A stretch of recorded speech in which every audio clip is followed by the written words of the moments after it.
quality behind. And suddenly that's gone out of the window. Sonia, tell us what's causing this pain on the banking names? I just went through some data and I spoke to a couple of analysts as well. And this is what I've gathered, right? First, the data. The Bank Nifty is the biggest loser this year, 7% lower. Anuj was talking about the PSU Bank Index down this month. But if you look at it this year, the PSU Bank Index is down 15%. And all the banks, right? SBI is down 16% this year. Axis, IndusInd, Kotak. SBI, in fact, from its December highs of last year is down almost 20% now.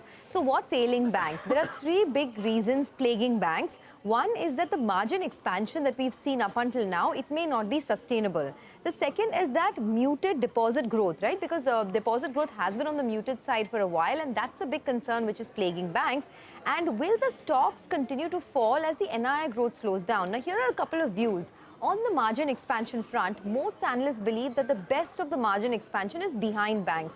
Morgan Stanley put out a view where they expect margins to moderate over the next 4 quarters as deposit rates catch up.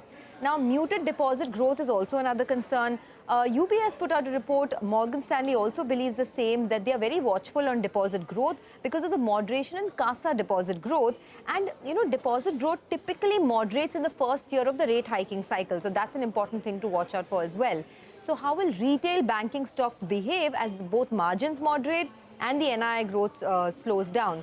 I asked a couple of analysts. In fact, I had a chance to speak to the analysts at UBS as well, even at HDFC Securities, and they believe that the stocks in the near term, 3 to 6 months, could be under pressure. But in the medium term, 12 to 18 months, is a great time to be buying the banking stocks. In fact, HDFC Securities said SBI and ICICI Bank, after the recent fall, are the biggest beneficiaries, in terms of in your portfolio. Those are stocks that you can look at.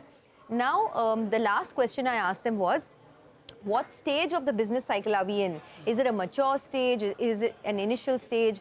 Have we reached the end of the upcycle? And the consensus view is that the banking sector is now in stage 2 of the multi-year business cycle, and return metrics are already at historic highs. So just to give you a number, the Nifty Bank Index is now trading at 2.2 times 1 year forward. It's just above its 10-year average of 2.1 times. So there's no valuation headroom either for the Nifty Bank. But I was at the Kotak conference yesterday and virtually everybody was discussing the underperformance of